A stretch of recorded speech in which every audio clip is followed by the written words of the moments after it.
One of the leading figures over the past decade of Tory rule, former Health Secretary Sajid Javid shrugged off concerns over the massive demographic changes happening to Britain, mockingly questioning "so what?"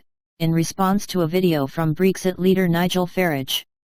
Sajid Javid, who has served in multiple top positions in government including as Chancellor of the Exchequer, Health Secretary during the Chinese coronavirus crisis, and also as Home Secretary, the cabinet post tasked with controlling immigration, has derided concerns over the policies of mass migration he, in part, presided over. Following the release of the census on Tuesday, Brexit champ Nigel Farage commented in a video on social media that the figures demonstrated massive demographic changes taking place in our country.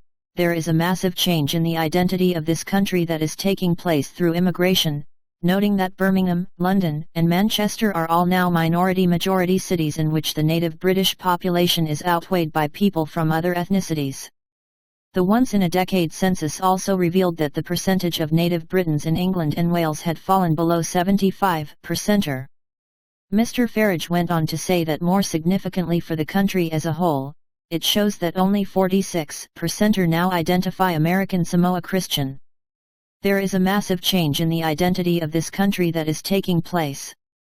In response to Farage's video, the Tory Member of Parliament for Bromsgrove, who was born in multicultural Rochdale to a family of British Pakistani Muslims, responded to the video by responding simply, "So what?"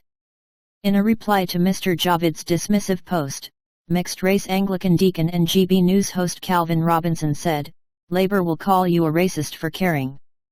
Tories don't even pretend to care. The English are becoming a minority in English cities. Multiculturalism doesn't work. That's not to suggest we can't be a multi-ethnic society, but English language and culture has to take precedence."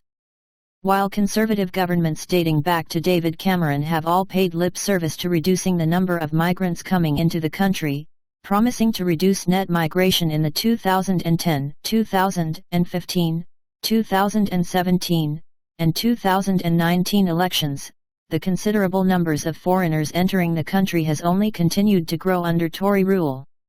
Indeed, net migration hit its highest level in history this year, nearly doubling the peaks seen under the left-wing Labour administration of Tony Blair, who first opened up the country to mass migration.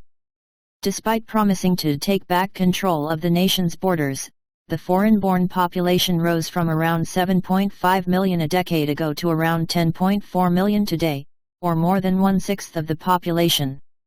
The record highs in both illegal migration and legal net migration came in large part as a result of Boris Johnson's post-Brexit immigration system, which opened the gates to millions of more foreigners than before leaving the European Union. Although Prime Minister Rishi Sunak claimed during the summer leadership campaign to want to see migration reduced, it appears that the government is content with continued waves of migration to supposedly spur economic growth. Others have noted, however, that while GDP may increase due to immigration, this doesn't count where it matters to most, on a per capita basis. While big corporations may see their stock prices increase, many Britons are left worse off economically in terms of wages lost and higher living expenses.